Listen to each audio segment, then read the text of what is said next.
Hello, welcome to Garibaldi Red. It was a dour Carabao Cup exit for Nottingham Forest. They lost 1-0 at home to Burnley last night in a game with precious little attacking threat from either team.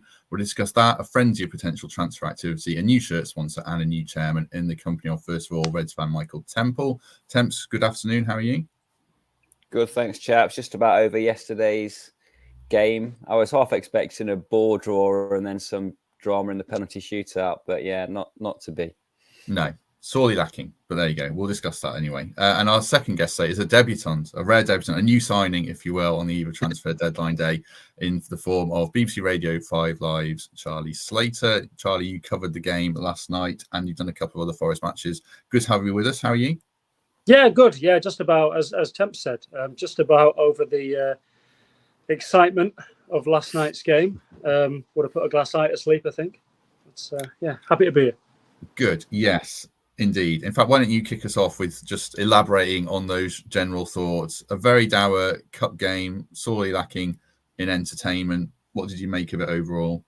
Yeah, well, there were 17 changes made between the two teams, and it looked like a game where, you know, there were 17 changes made. It was disjointed, and I think in the last sort of 10 minutes of the game or so, but well, 20 if you include all of the stoppage time because of those horrible injuries to the Burnley lads, you started to see, oh, okay, this is what a Premier League encounter will look like between these two. There are some Premier League quality players in the squads, and they only were really introduced, not all of them, there were a few dotted about, but only really introduced towards the end of the game. And the game picked up at that point, and it felt like there might have been a winner. But the game was so poor all night long that it always felt like if there was going to be a goal, that would probably be enough to see whoever got the goal win the game. And as it turned out and transpired, it was Burnley who got that goal. But it was a horrible game. Forest never managed a shot on target all night long. And my halftime report on 5 Live was something to the effect of, horrible game. There's not been a shot on target at this point. And to coin a phrase from Brian Clough, it's not the worst game of football that I've ever seen, but it's in the top one. It was a horrendous game. It certainly was. Before the match, Temps, there was a bit of conjecture and discussion around team selection and formations, and we'll get into formation separately. But team selection, could Cooper have done much different? We didn't realise at the time, but Danilo and Mangala were injured. He wanted to rest some key players. With hindsight, was that team from 1 to 11 in terms of personnel, was that all right with you? We knew there'd be heavy rotation, but I think I wasn't alone in hoping we'd try a more progressive setup and a more progressive style. I was trying to construct an argument even after the 11 that was named that Montiel or Aurier or who was it on the left side, Nico Williams, could have perhaps been more advanced and made a shape more akin to a 4-3-3 or a 4-5-1. So I think it was an opportunity missed in that we rotated into the shape that we've used on the road to block free scoring opponents. We conceded the ball to Burnley. We seemed intent on sitting in behind them. But the thing that worried me most was we couldn't retain it. There wasn't any notable period of possession or notable period where we strung 3, 4, 5 passes together and tried to move them around and break their shape. So, yeah, just a really passive performance for me. There was a lack of quality on the ball in central midfield where Forest are outnumbered. I'm excited by Andre Santos. I love Ryan Yates, but they couldn't quite establish a platform for us. So with hindsight, as Chaz said, the better players, the Premier League game breakers, came on with half an hour to go and could have impacted the game if they'd have been in there from the start, for sure. But there's still a big gulf between our best 11 and our second 11. And I think the activity of the next 48 hours is going to look to address that. Just to chime in on the amount of changes and things like that, I've spent more time with Steve Cooper, I think, in the last 12 to 15 hours than I have my wife. And I spoke to him after the game last night. I spoke to him again this morning. And he did say in his press conference that he had to make more changes for the game than he was actually hoping to do because of, as you mentioned a few moments ago, injuries to Danilo and to Mangala and people like that. He didn't want to have to make 7 changes. Burnley made 10 changes, but he didn't want to make the 7 changes that he had to make, but was kind of forced into it in the end because of those injuries and a couple of fatigue issues as well. Now you've seen him a couple of times, Charlie. I mean, ball retention throughout the team is a major issue, I feel. Even with the centre halves, they don't pop the ball into midfield well. The passes last night were sloppy. They were square and behind men. In the Premier League, they've got to be better in that area, haven't they? Yeah, but I think that's one of the areas that they're looking to strengthen. Cooper doesn't often give much away in his press conferences about signings and things like that. But even on the record an hour or so ago, he said that they are very close to getting Murillo and Nuno Tavares in the door. He then went, "Oh, I hope I've not jumped ahead of it too quickly, because you never know with transfers." But he said it on the record, which, as I say, is a rarity for any manager. And Murillo is a centre half, 21 years old, I believe, from Corinthians, down in Brazil, and highly rated. But then again, you're 21 years old, from the other side of the world in Brazil. Who knows how he'll adapt straight into a Premier League side where it is so unforgiving. And Tavares is a fullback from Arsenal.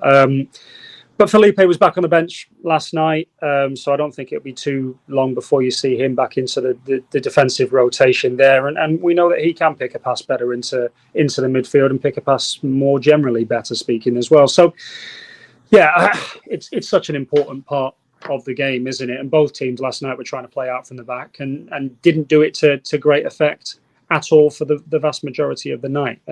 But I think with the way that they're trying to strengthen before tomorrow's deadline, and with Felipe back in there as well, I would be more encouraged by that. There's a lot of debate online, Temps, about saying we sat too deep and we played too defensive. I didn't really see it that way, in terms of we did try and press them, and we just didn't retain the ball or make enough of it. And there's obviously the debate around a back four and a back three. Where do you sit on that long term? And can a back three still play good football, do you think? I think we need to have both up our sleeve, because when we're playing against lesser opposition, we need to have a better plan to retain the ball and build attacks, especially if Brennan Johnson leaves in the next 48 hours. We saw the pace of Elanga last night, but he's not as fully formed as Brennan. His production in terms of goals and assists isn't the same as Brennan. So for me, we do need to find a way to play where we can retain the ball and have a style more akin to what we saw from Steve Cooper in the Championship, where we did earn the right to play and we were defensively solid. But in the second half of games, we were, we had some relentless dribblers in there. It wasn't without the need to have these ball carriers taking the ball 30, 40 yards, getting to the byline or playing through balls. But I just think there are times when, as Burnley did last night, you need to retain the ball. It's okay to recycle it, to pass square, to find the wide man or whatever else. And we suffered last night because there was a two in there against a three. They were outnumbered, and Burnley were quite comfortable stuffing out our attacks. Willy Bolly had a bit of an off day. His passing was particularly poor. I'm not digging him up in particular. We know what he's in the squad for. He's going to win headers and tackles when backs are against the wall for 25 minutes, but he's not the profile of defender that's going to stride out and launch an attack. I hope Murillo is that. Hasn't played a lot of football, as Charlie hinted to there, and he's got to get used to a new culture. But he's got a cultured style. He doesn't panic in possession. He looks to find feet. So yeah, two things need to happen for me. We're going to need a plan for five at the back for games against the top six. We need a more progressive style to play against lesser teams, and the profile of the players within that 11 need to be that little bit more comfortable on the ball for me. Yeah, Willy Bolly, man of the match in consecutive games in some ways. He was given it last night, but I wasn't seeing that. But he was great on Saturday. So not to get him out, as Temp says, it's just swings and roundabouts. A couple of debutants in the team, Andre Santos and Montiel. Charlie, what did you make of Santos? A lot of fanfare around him. Yeah, I think it was a difficult night to bed yourself in with so many changes. It was crowded in the middle of midfield and didn't often manage to find the space that he perhaps will have wanted to. But you see, there's little flashes there where you can obviously see there's a player. It's not that long ago since Chelsea spent quite a lot of money on him. 17 million in January, if I'm not mistaken. Tell me if I am. There's definitely a player. but I'm not sure last night was the perfect canvas for him to be able to paint his masterpiece. I would imagine there's more to come and better to come. Yeah, certainly. It was funny. He got me and Temp throughout the game. So it was funny how he got a little round of applause for a 10-yard pass 3 or 4 times when he started. But he did. I thought he grew into it nicely. And there was that move in the second half which put Alanga and Hughes at the heart. So positive signs there. On Montiel, a few people messaged us to ask why we haven't mentioned the allegations against him after signing. So we should highlight them here. There is an allegation of rape against him back in Argentina, according to numerous media reports. He denies any wrongdoing, and in response to an article by The Athletic, Forest did issue a statement saying the club has conducted due diligence and we are fully satisfied following conversation with his representatives. As it stands, no charge has been made, and if he is charged, then Forest have got a decision to make because they've entered into this agreement and it could blow up in their faces. But as it stands, he's free to keep playing. So we'll carry on talking about his performances. Temps, 70 minutes. It was a weird formation. I couldn't tell where he was playing to start with. He seemed to settle in as a right back. What did you make of him overall? Yeah, we were trying to work out the shape early on, weren't we? Because there were times when Aurier was playing as an orthodox right back and Montiel was trying to push forward in possession. Clearly not on quite the right wavelength at the minute. He was trying to play channel balls in behind for Ryan Yates to run onto, which wouldn't have been too welcome. So he'll become more familiar with his teammates. I think his body of work before arriving at Forest demonstrates the quality that he's got and the calmness under pressure. One of the concerns with him is his English is worse than Danilo's. So imparting the nuances of tactical style and game plan to someone who's just landed in a foreign climate is a tough thing. He'll take time to adapt, as all of our overseas signings did last year. So more to come. But I think he's been signed to start games. He's been identified as a player that can prove the 11. So we'll see more and more of him. I thought he was tenacious and solid enough last night without looking entirely comfortable going forward and without having any real meaningful possession. So I'm reserved judgment, but his past experience is indicative of the level that this fella has reached. He scored the winning penalty in a World Cup final. He will become an important player for Forest and put pressure on Serge Aurier. Needs to familiarise himself and acclimatise himself to the lifestyle he's now going to lead and the style of play at our football club. Yeah, I'm not reading too much into his performance or too much into last night. I know there's been a bit of a meltdown about it, but we'll forget about this game if we get a result on Saturday or against Burnley. It wasn't great. There were a couple of positives for me. I thought Chris Wood had a good game again and looks much, much fitter. And Aguilera came off the bench and did pretty well. Any positives that you would take out of it, Charlie, if you were Steve Cooper? He got legs in. He got some minutes into some legs that would otherwise not have those sort of minutes in a competitive fixture. Yates, he broke into the box really well for that header that he just put wide, and if he scores that, just the very nature of football games obviously turn on little moments like that. If Ryan Yates scores that header as he breaks into the box and makes a good run from the deep line midfield position, he's probably man of the match, and everybody's lauding him, and people are throwing themselves in the Trent because that's what the song says.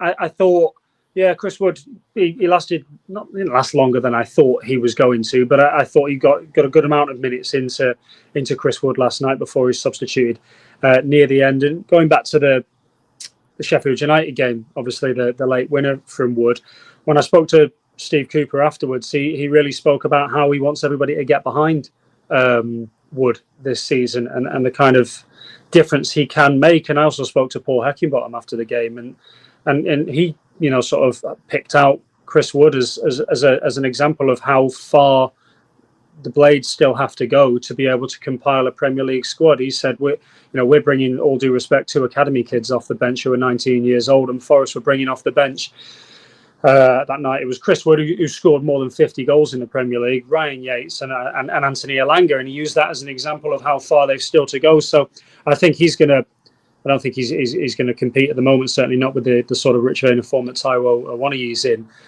But he's going to be, in Premier League games, an important player that they can bring off the bench, a proven goal-scoring record. And the fact that they were able to get as many minutes into his legs last night is a positive as well. It's tough to look at too many positives from last night, though, to be honest with you. It was an awful game of football. And Cooper himself last night was really bothered by it.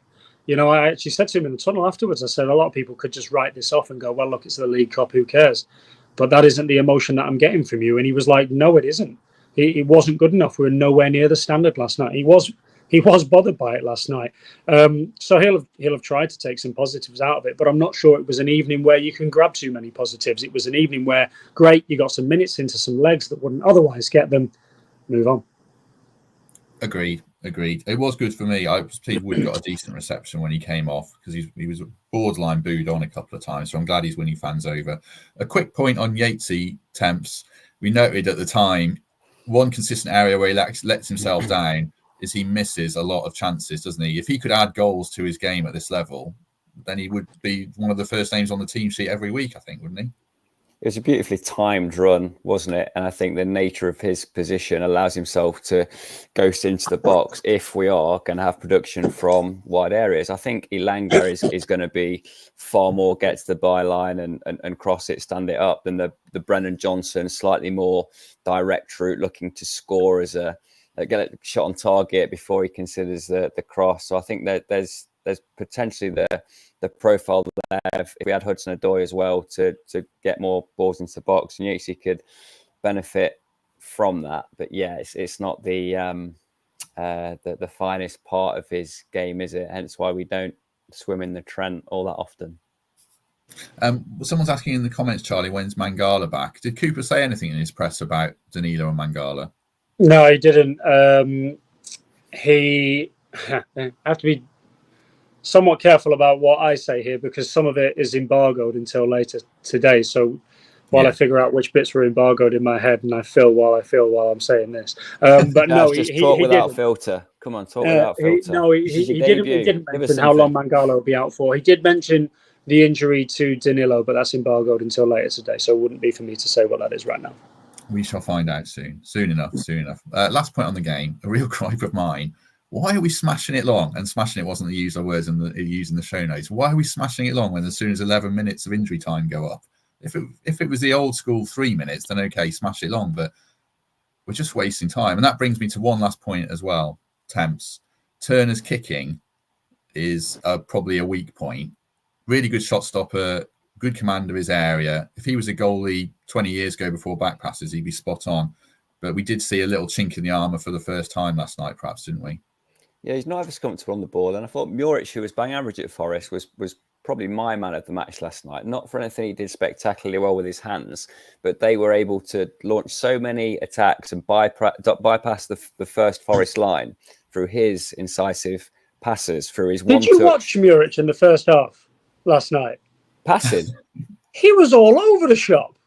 Muric's distribution in the first half last night. Jazz, look at his stats. Ball completed passes.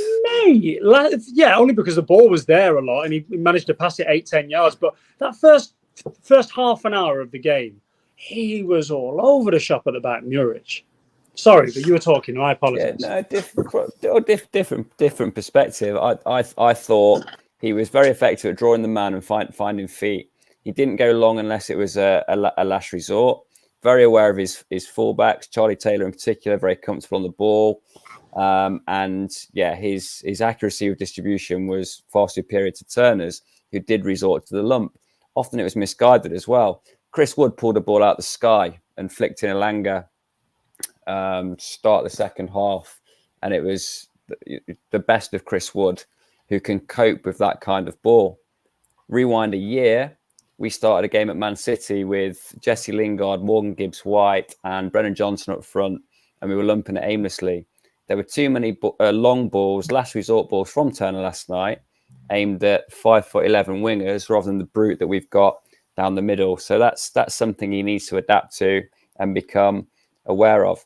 I just wonder if the Greek keeper is coming in not as a backup, but to be a genuine competitor to Turner, if not slightly ahead of him. The massive strength we've seen is 2 1-on-1s, and that those instincts with the hands appears to be a solid enough keeper. There's just been a few instances for me where the distribution has been well off, and he hasn't quite commanded the 6-yard area. The best example being the corner that flashed across the box, and Casemiro made a mess at the back stick against Man United the weekend. So, yeah, I do want to be proved wrong on this. I want Turner to be as safe a pair of hands as Henderson was, Brice Samba was, and our friend from Costa Rica at the back end of last season, Navas. I'm just jury's still out a little bit for me, but yeah, I'll take you on Muric. I thought his pass completion, pass through lines, and his calmness under pressure was quite impressive last night. Good to have a disagreement every now and then. Don't mind that at all. That's fine. Just quickly then on Chelsea, we won't discuss it too much because we literally don't know what the squad's going to be in terms of who's going to be here, who's going to not be here. Charlie, thoughts on the game? It's going to be a much changed team, isn't it? Regardless, I mean, we're going to have a 1 year Gibbs White and the like coming back to make it a totally different, picture overall. Yeah, they'll go back to the Premier League 11, whatever that 11 is by this point. Who knows? Cooper was asked repeatedly last night and this morning about whether or not he's planning to have Brennan in that 11 or not. And, as you'd expect, straight batted all of those questions back. They're being pretty non-committal on it at the moment. And the kind of stance on it is he's a Forest player and there's no news to tell you about. And so all the players coming in slightly later today because of the late game last night, and they'll start preparing for Chelsea as per usual, albeit the staff will be planning for different permutations, I would think, with Chelsea in mind, with the window shutting at 11 o'clock the night before. So look, it's another horrible away game, isn't it?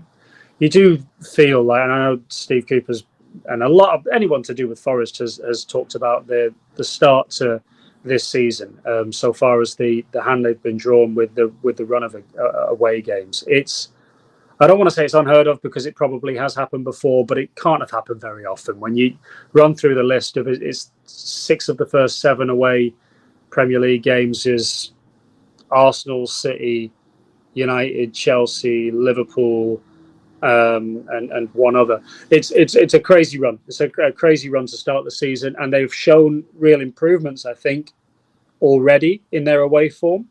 Scored 3 goals now away from home. I think it took until the new year last season to have scored 3 goals away from home. So while mindful that there have been improvements there, you also have to consider still not got any points out of those improvements. Though you don't want to speak too soon, I would say United away, Arsenal away so far. Maybe Chelsea away is marginally more favourable than those two. I don't know, but it'll be tough again, won't it? It'll be a really tough trip.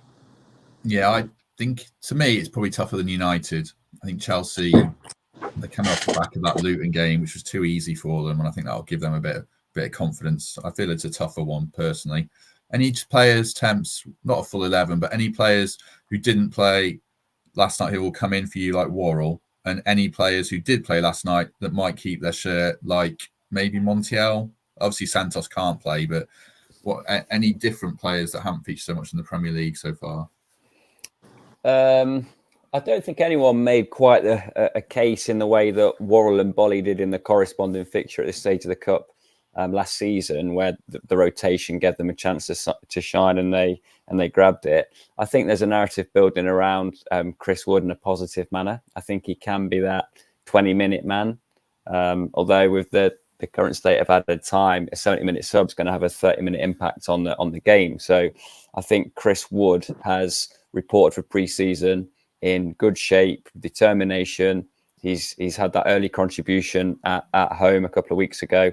So I think he's the one whose stock is rising amongst the current squad. Bolly, it's a horses for courses thing there. He could drop out for me and get Joe Worrell in there, given that Niakate is the first pick and is now match fit, and Felipe's knocking on the door too. Montiel, and it depends what we decide to with Serge Aurier, doesn't it? I think at this stage, Serge may just get the nod. It's going to be a back five again at Chelsea. So no clear cut winner for me, but a narrative growing, I think, around Chris Wood, who could have a real positive impact this season, even if he is firmly entrenched behind Taiwo.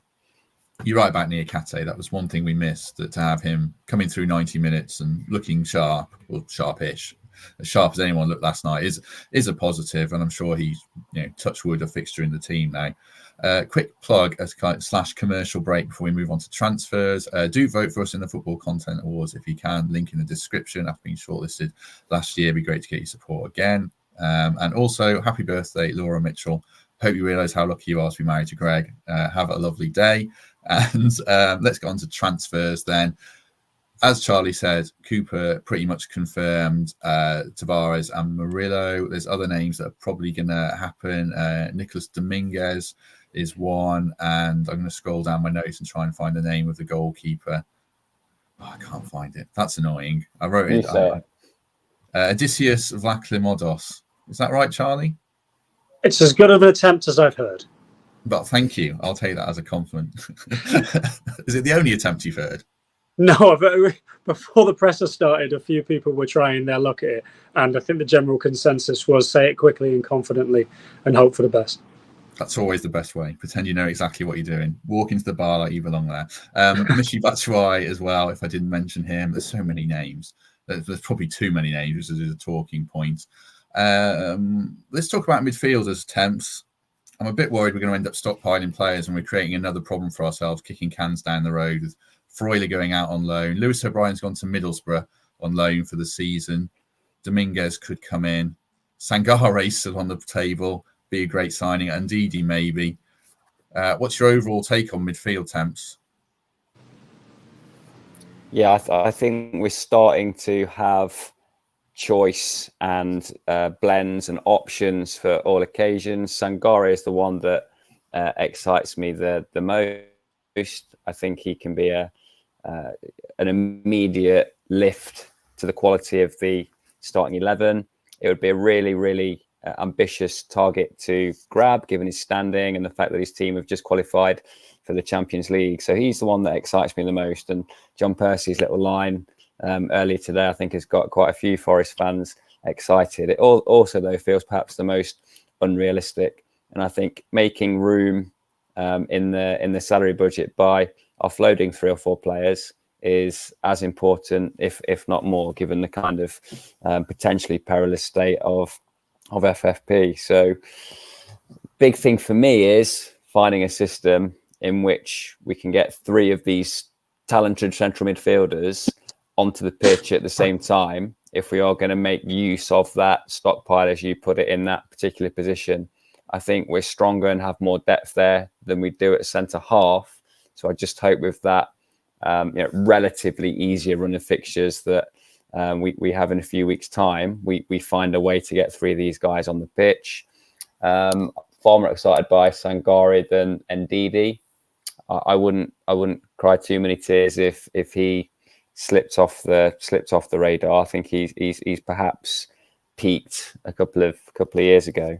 But yeah, all eyes on PSV and the Sangare deal, because plenty of top 6 clubs have considered paying the piper to get him into their side.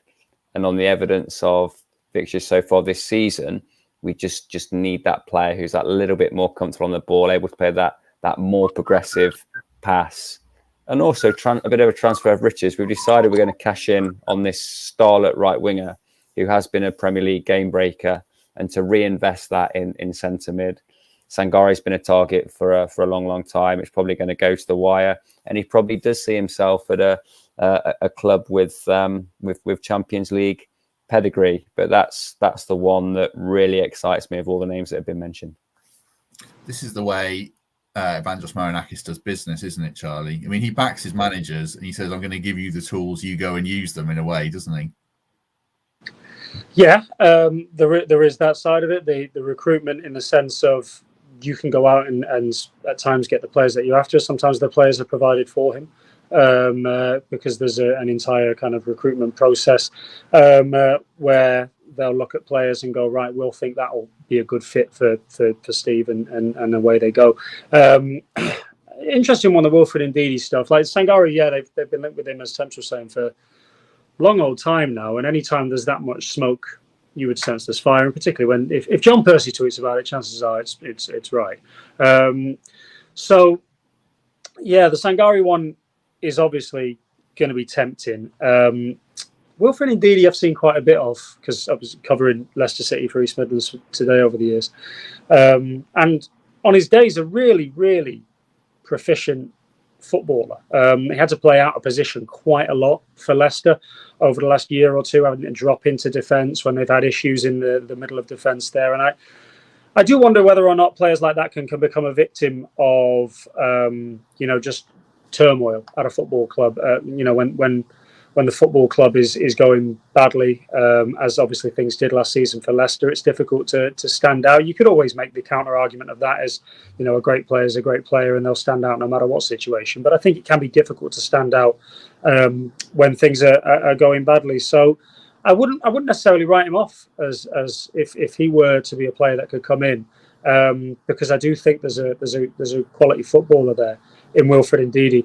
I asked Steve earlier on as to whether or not he would need to get players out of the football club if he were to be able to bring in the footballers that he wants before tomorrow's deadline. And I just sort of said from an FFP perspective, and he, like so many people, don't go fully into the depths and the intricacies and the minutiae of FFP because it's so confusing. But he did say about balancing the squad, generally speaking, and then hinted at what he's trying to do is, and Temps, you've mentioned it a couple of times already, is have an adaptable squad that's able to play multiple systems and different systems. And at the moment, he's got a squad that he thinks they're at a level that can play a certain system. But what he's trying to do is bring in players that then allows them to be adaptable, 3 at the back, 4 at the back. And that, I think, is the goal this window and into the next one as well, because these things aren't built overnight. I take you back to what I was saying about what Paul Heckingbottom said after the game at the City Ground. It takes a while to be able to add the quality of footballer in the Premier League that is going to allow you to be able to play multiple systems. But that's what he's trying to do at the moment. And that will require, I dare say, more players to leave. But I think that's likely. There will be other players that leave this football club before Friday. We're sort of back where we were last season again, aren't we, Temps? Where, again, I don't think he's going to know his best 11, and it's going to take time to bed it in. And we're going to see, like, Tavares is going to be an explosive player down the left, but he'll need time to work out where he fits in. Murillo barely played a game professionally, but very highly rated. Are we going to need more patience, which seems to be a bit lacking this season in some of the comments I'm seeing, but are we going to need to bear this in mind? Well, I think it's the experiment that we'd all forgive him for. Like Charlie articulated it perfectly there. We've got to find a way to get 3 in midfield if we are going to dominate possession against Leicester teams at home. So let's try it. Let's not go 5-2-3, a version of against Burnley at home in the Cup. Let's use that opportunity to be a bit more front foot, try these things. And then, if it's not quite there and that profile of player is not quite right, then address that while the window's open. I'd just have to echo everything that Chaz said there, really. You need to emerge, once promoted, from your first 4 transfer windows, stronger than you were before it started.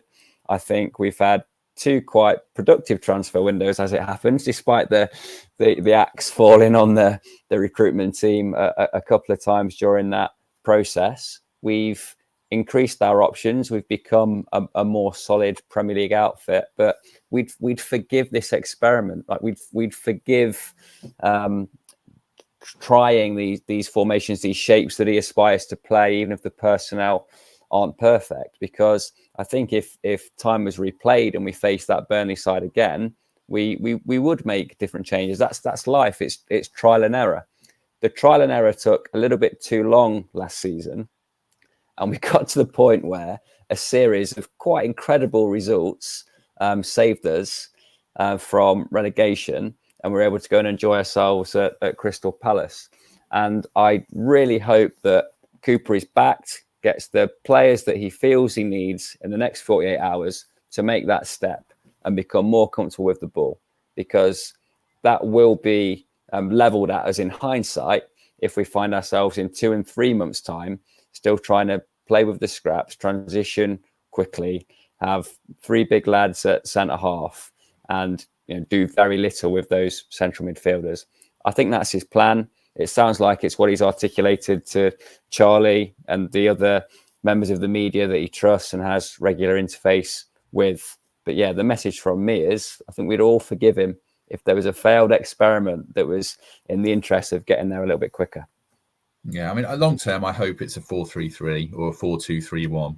That's the longer term plan. But while we're playing these awful away games that Charlie mentioned, the back five makes sense. And I think it might have been a case of needs musts with the midfield we lined up with last night. I'd still prefer to have seen a 4, but I'm not getting chewed up over a Carabao Cup second round defeat personally. And we beat Sheffield United, and we saw they're pretty dogged against Man City. So and look, you got a rematch with Burnley in a couple of weeks when it really, really matters. Yeah, you know, be totally they come back to the City ground. If you beat Burnley in the league after the international break at the City ground, anybody sweating about the League Cup? I know. Look, the League Cup last season was a really good run for Forest, and it was a catalyst to be able to take some good stuff back into the Premier League as well. It's almost like one hand washed the other with it. You're not going to have that this season, but at the same time, I think I think there've been improvements already.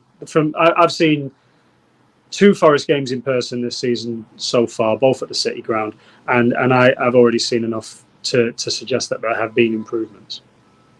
Yes, and I think we noted last night, Temps, there's some pretty bad teams at the bottom of the Premier League. You can see it already. You know, Luton look, it's too early to judge, but they look short. Sheffield United look short of goals. Everton look short of everything. Wolves are short of players. I'm not panicked at all, to be fair. No panic. Completely agree with you.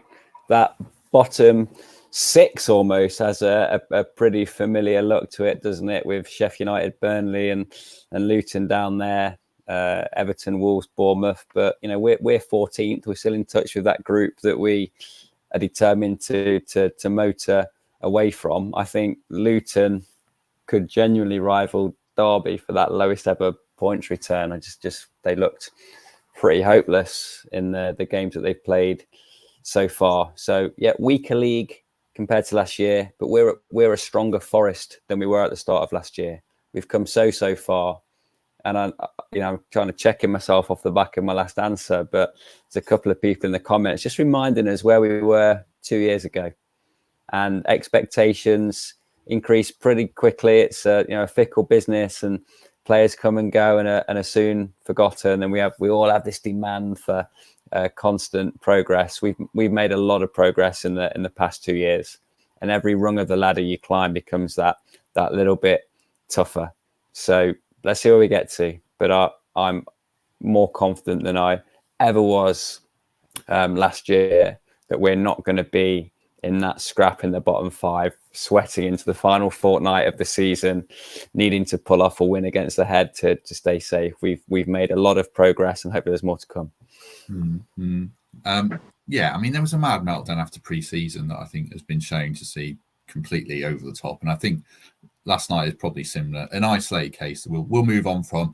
Greg makes a good point in the comments. Luton haven't played at home yet, and it could be a game changer for them. Like, we shouldn't judge our team or any other team until they played a significant amount of games. That's a fair point.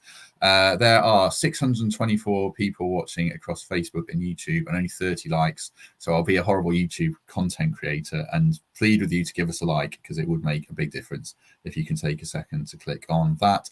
Let's move on to a couple of other issues before we go in the next 10 minutes. Shirt sponsorship. They've announced a deal with Kayun Sports, an online Asian betting company. Not that you'd have known that from Forest's press release. It's not gone down very well, Temps. You can give us your personal take if you want, but also from a PR point of view, is it a complete disaster, or is there safety in numbers because so many Premier League clubs have got such similar deals? What do you make of it? Let's just be happy that our club is getting money for a valuable asset that it couldn't exploit or chose not to exploit last season. I'm not personally opposed to the industry. It's very relevant for sports fans, and it's no surprise that sport does align itself with gambling brands and alcohol brands. So whilst I would prefer to have a partner from another sector, I completely understand why that brand has decided to pay the price to support our football club. I don't think the ownership have any moral objection to the gambling industry. Their line was a financial one, and whoever was prepared to pay the price would get the asset on the front of the Forest shirts.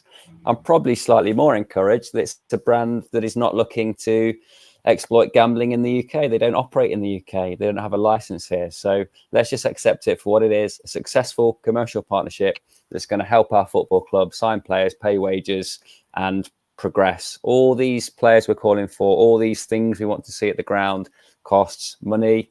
The owner is bound by the constraints of FFP, and this is a positive impact on our balance sheet. So no moral objection. There are a couple of comedy elements to it. The fact that the guy who was quoted in the press release doesn't actually exist, and there's no UK website and all the rest of it. But as British-based, match-attending fans of this football club, all that matters is someone has paid the price, and we're able to make positive investment off the back of that. That's my take. Do we know roughly what the price is? It's upwards of 6.5 million. It's more than that, isn't it? I would imagine. Yeah, I'd put it in that kind of £8 to £9 million bracket. There's only 2 more seasons in which Premier League clubs are allowed to promote gambling and gaming partners on the front of their shirts. That's a kind of self-inflicted rule to avoid any kind of regulation. So we'll probably still see gambling and gaming brands on shirts after that. But this is a 2-year deal before it becomes impossible to do anything similar, and it will have a real positive effect on our balance sheet. And that's all we should see it for as fans. Brands align with sports that are relevant to the audience of that sport. You know, I work with alcohol brands in cricket, and look, these things do damage in parts of society. There's no denying that, but it's relevant to the audience. You know, I'm personally opposed to payday loans, potentially those kind of brands, more than gambling and alcohol. But yeah, they're our partner for the next 2 years, and let's spend that money wisely. I think personally, I'd rather we hadn't done it, but I don't think we could be holier than thou about it. We've had 888 bet on our shirt. We've had loads of alcohol brands. Yeah, we've not. You want your team to be different and be better, and like the UNHCR thing was brilliant. But I think we see that Forest are a commercial entity in the Premier League, and they'll take the money. And Evangelos Marakis said his case, and they've met it. There are a lot of elements that you don't like about it, like the fact they don't have a UK gambling. They don't have a UK website. The spokesman doesn't exist. It's all a bit, I don't know. It's above board, but it's disappointing. But I think, like you, Temps, the average match-going fan, it has no bearing whatsoever on how they view the football club and how they view the game. I think a lot of people online are understandably disappointed by it. No one wants to hear this, but our football club and all football clubs at this level, or the vast majority, are subsidised. Like the amount of income that we generate for a football club wouldn't cover the wages demanded of the quality of the players that we expect to see. So you have to have a commercial partnerships program. You have to have a way of aggregating your broadcast rights and making that. And then the third tier of it, you have to have your match day revenue program, which is us spending money on tickets and pints and the last pie and whatever else is on sale at the City Ground. So those 3 elements need to align to have a healthy financial ecosystem around a football club, in addition to generous ownership. And we're now making money hand over fist in the broadcast element of that. The match day income is constrained only by the size of the City Ground. The commercial partnership program is positive, and the ownership have demonstrated their ability and desire to back us. So you can see how that commercial and financial plan is slowly getting towards the level of a sustainable Premier League club, which is all we've ever wanted to be. Did I say it's a bit shady? I wouldn't want to say that on here because I don't want to get sued, so I'll retract that if I did say it. Right, we can't Charlie's opinion really, because he's a BBC employee and we don't want to get him in hot water if people want to. Jazza loves an acca. He's just laughing for those who are listening, not viewing, listening on iTunes. I mean, I love an ACCA and I don't do very well on them. So, yes, we'll move on. Right, another change in the boardroom is the departure of Nicholas Randall as chairman, but he remains on the board as a non-exec director to be replaced by Tom Cartledge, who's a long-term Forest fan, who's behind the company that was, or eventually is, hopefully going to redevelop the Peter Taylor stand. Charlie, what do you make of Nicholas Randall's legacy, if that's the word? I don't know, his 6 year stint as chairman. Yeah, as you say, 6 years. And in that 6 years, he was the chairman when the football club got promoted. I think that's probably going to be in years and years and years to come. People won't delve into minutiae. They'll just look at it and go, he was the chairman when the football club got promoted back into the Premier League after all of these years.